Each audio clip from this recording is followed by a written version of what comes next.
Selamat pagi Umi, apakah kita boleh mewawancarai Umi tentang biografi? Sebelumnya boleh perkenalkan diri, nama panjang Umi siapa ya? Oke, nama saya Umi Asada. Saya kerja di sini sebagai pustakawan. Nah, tempat tanggal lahir Umi itu di mana? Tempat lahir Umi di Mojokerto, Jawa Timur, dan tanggal 10 November 1982. Bu Umi sejak kapan menjabat di Perpustakaan Cinta Kasih? Dari 2009 saya sudah kerja di sini. Dari 2009. Dari 2009 sampai sekarang. Nah, pengalaman Bu Umi kerja sebelum menjadi perpustakaan itu apa ya? Sebelumnya saya kerja di satu lembaga studi studi kependudukan sama lembaga survei politik. Itu pengalaman kerja sebelumnya di studi pendidikan di studi kependudukan itu. Kebetulan saya sebagai surveyor yang riset atau penelitian di beberapa daerah di Indonesia, termasuk di seluruh Indonesia. Kebetulan saya pernah bertugas di Jawa Timur, di Nusa Tenggara, Sulawesi, dan daerah-daerah timur. Nah, pengalaman Bu Umi di situ dapat apa itu? Dapat banyak saya di situ. Saya enjoy dengan dunia itu karena kerjanya di lapangan, bertemu banyak orang, saya bisa berkomunikasi dan mengerti, memahami banyak kehidupan. Dan kebetulan karena saya hobi traveling, setiap kali selesai riset, setiap kali selesai tugas, pasti saya punya target untuk jalan. Misalnya kalau di Sulawesi saya bisa jalan ke Bunaken, kalau di NTT saya bisa jalan ke Wairebo, kalau di NTT saya bisa jalan-jalan maksimal di Lombok, di Bali. Nah, yang paling berkesan adalah bagaimana saya bisa memotret kehidupan banyak orang, mulai dari kalangan, karena kan kalau penelitian itu kita nggak bisa menentukan responden kita. Responden itu sudah ditentukan oleh sistem. Jadi kita punya satu sistem yang itu akan memilih responden secara acak. Saya bisa ketemu orang yang taraf kehidupannya bisa dibilang kadang makan kadang enggak. Saya juga sangat bisa ketemu orang yang kayaknya luar biasa. Hal-hal itu melatih saya untuk bisa berkomunikasi dengan baik dengan banyak orang. Tugas dan tanggung jawab apa yang paling utama mengurus perpustakaan? Tugas utamanya itu satu, administrasi. Tugas dasarnya itu di perpustakaan itu administrasi. Bagaimana mengolah buku, bagaimana mengelompokkan buku, bagaimana menjaga agar buku itu tetap awet dan bisa dimanfaatkan dengan baik. Dan tugas selanjutnya adalah mengajak teman-teman untuk mau membaca, untuk menciptakan lingkungan literasi generasi yang literate. Kalian yang suka baca, kalian yang tidak menangkap informasi itu dengan instan, sehingga kalian biasakan diri untuk membaca banyak hal, banyak informasi secara tidak terpotong. Itu adalah generasi literat yang harus diupayakan. Selain saya mengerjakan hal-hal yang sangat teknis atau administratif. Hal apa yang paling membanggakan selama menjadi penulis?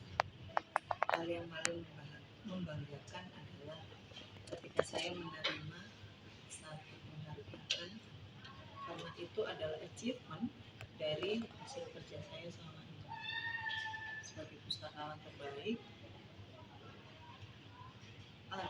dan menjadi perpustakaan terbaik. Karena pustakawan ada lombanya sendiri dan perpustakaan ada lombanya sendiri, termasuk bisa lolos akreditasi A untuk perpustakaan sendiri. Itu adalah hal-hal yang membanggakan. Di balik itu sebetulnya hal yang paling membanggakan dan mengharukan itu sebetulnya bukan achievement itu, tapi lebih pada kalian bisa memanfaatkan buku dengan baik. Itu yang hal yang lebih membanggakan itu, selain achievement itu atau penghargaan-penghargaan. Misal ibu punya satu koleksi buku dan anak-anak bisa bahagia, oh ini buku yang aku cari loh bu, ini buku yang aku suka loh bu. Itu adalah hal yang paling membanggakan dan selama menjadi pustakawan.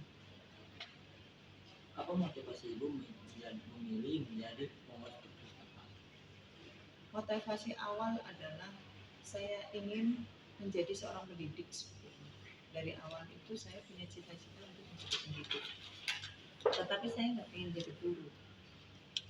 Nah, bagaimana cara saya bergelut di dunia pendidikan tapi saya nggak jadi guru? Salah satunya adalah menjadi seorang pustakawan. Pustakawan itu kan nggak ngajarin kalian, tapi ngajak kalian belajar. Pustakawan itu tidak mendidik kalian secara langsung dalam kelas, tapi pustakawan juga menyiapkan bahan bacaan yang itu bisa menjadi bahan untuk kalian belajar di kelas, menjadi bahan pendidikan kalian di kelas atau di ruang-ruang yang lainnya. Jadi cakupan pustakawan itu lebih luas dibandingkan guru yang mengajar satu bidang tertentu. Kalau menjadi pustakawan, saya nggak bisa hanya mengolah buku, menyajikan buku saja, tidak bisa. Tapi saya harus paham, oh buku ini itu tentang apa sih? Oh buku ini tentang apa? Oh misalnya kalian datang, bu, saya mau cari buku tentang parenting, itu sebelah mana? Rekomendasi buku parenting itu yang mana? Saya harus tahu itu. Gitu. Nah, maka dari situ saya bisa mengajak kalian untuk menjadi generasi literat, generasi yang sadar bacaan, sadar tentang pengetahuan itu dari banyak bacaan. Nggak bisa dari satu bidang doang kan. Misalnya kalian suka matematika, tapi mau nggak mau kalian kan harus belajar tentang bagaimana berkomunikasi dengan orang. Kalian nggak bisa spesifikasi bagus matematikanya 100 tapi kalian nggak bisa berkomunikasi dengan orang lain, itu kan suatu hal yang aneh. Jadi dari situ saya merasa bahwa menjadi pustakawan adalah pilihan untuk saya bisa terlibat di dalam Ibu harus menghafal semua buku. tidak harus dihafalkan, tapi minimal saya tahu. Misal sekarang trennya bukunya apa nih? Atau kalau enggak gini, anak-anak tuh suka baca apa sih? Misal novel yang paling ramai dicari anak-anak sekarang apa sih? Nah itu saya minimal tahu. Oh terus habis itu saya paling enggak tahu misal pengarang Tirelier misalkan, backgroundnya Tirelier itu apa sih? Kenapa sih anak-anak suka? Bukunya apa aja? Terus habis itu isinya seperti apa? Kayak gitu. Itu saya harus tahu. Nggak harus apa, tapi minimal saya tahu banyak pengetahuan tentang buku. Misalnya ada tamu yang rekomendasi buku yang bagus apa sekarang, minimal saya tahu. Nah, kalau tantangan terbesar yang pernah dihadapi dalam mengelola perpustakaan ini dari Umi sendiri? Tantangan terbesar adalah kalian harus baca. Itu tantangan yang nggak bisa saya kendalikan.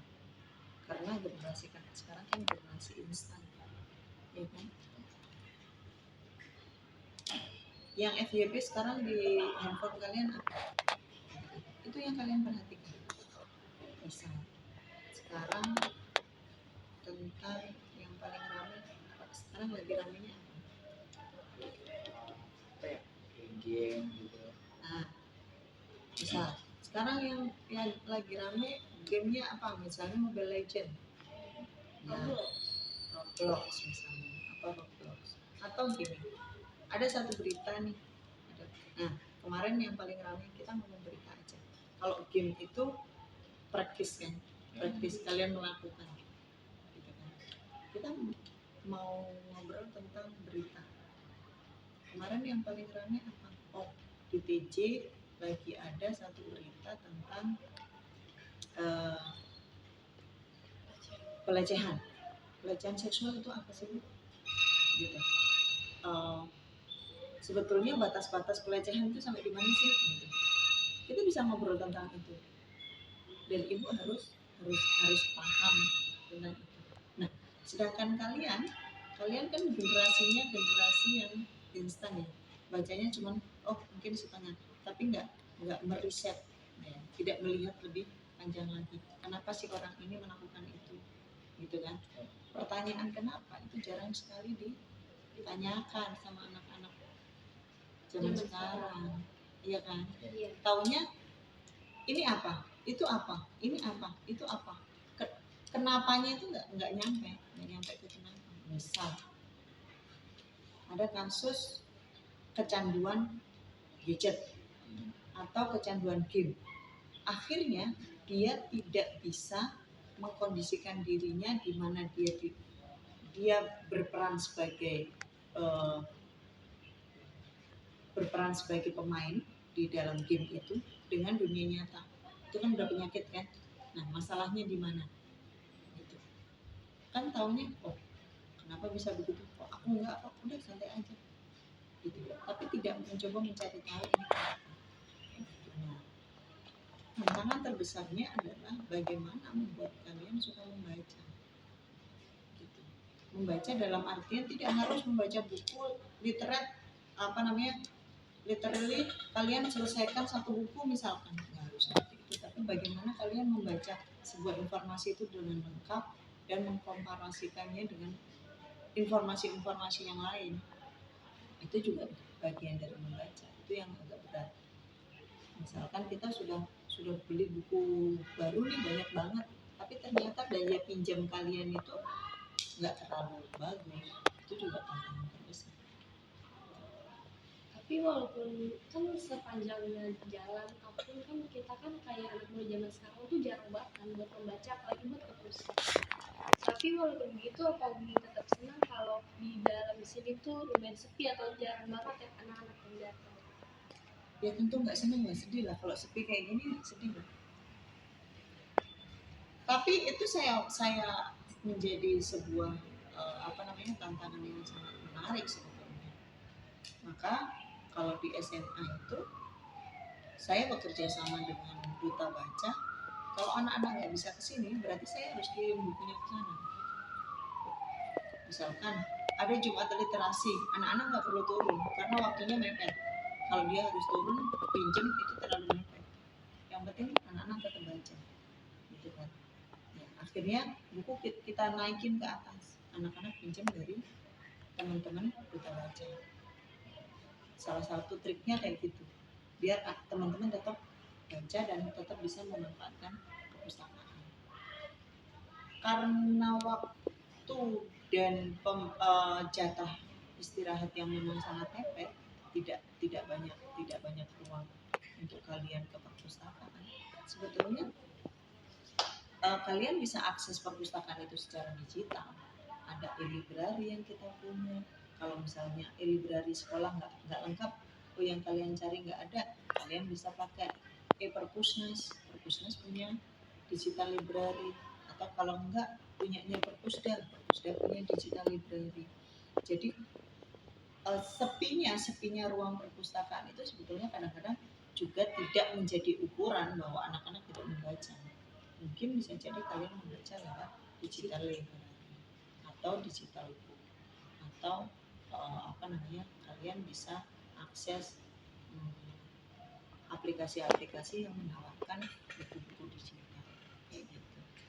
Tapi memang ukurannya ya di sekolah. Kalau ukurannya di sekolah yaitu salah satu triknya ibu kasih bukunya ke duta baca untuk tetap bisa dimanfaatkan dan dipinjam kalau kalian tidak bisa mengunjungi perpustakaan secara.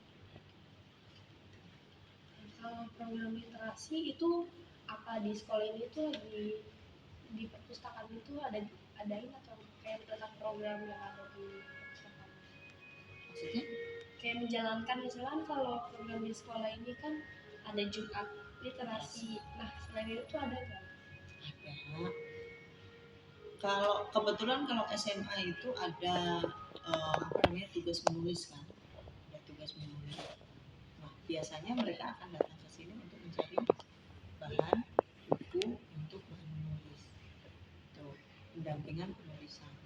Atau kalau enggak bulanan itu ada beberapa buku buat guru. Kita belajar banyak hal. Memang jargonnya adalah berat buku, tapi kita nggak hanya buku yang kita bedah, tapi banyak hal. Kita bisa membaca dari banyak situasi. Misal, ada seorang guru SD yang kebetulan kemarin itu apa namanya bisa beliau tuh seorang konten kreator. Beliau punya penghasilan dari Facebook itu lumayan. Nah, kita pengen belajar nih fokus beliau di seperti apa sih, awalnya seperti apa. Kita juga bisa diskusi tentang banyak hal seperti itu. Atau kita buka kelas menulis. Nah, kebetulan ibu juga pegang SD. Pegang SD. SD itu kan ada kurikulumnya perpustakaan. Nah, ibu juga ngajar SD.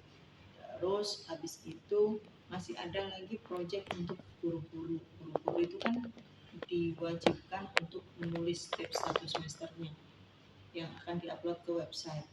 Nah, beberapa guru juga ke sini untuk konsultasi, untuk edit, ataupun untuk mencari bahan untuk menulis. Terus masih ada lagi bulan bahasa. Kita juga bekerja sama dengan teman-teman dari semua unit untuk bulan bahasa. Dan bahasa itu entah itu apa namanya lomba. Kalau bulan bahasa itu Oktober, entah itu puisi, entah itu nulis, entah itu pidato, biasanya bulan bahasa itu.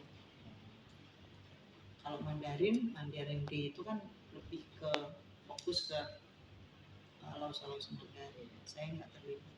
Saya paling terlibatnya di bulan bahasa. Misalnya kayak Jumat literasi, proyek literasi itu teman-teman SMP, SMA, SMK kan ada yang hobi nulis tuh, nulis novel.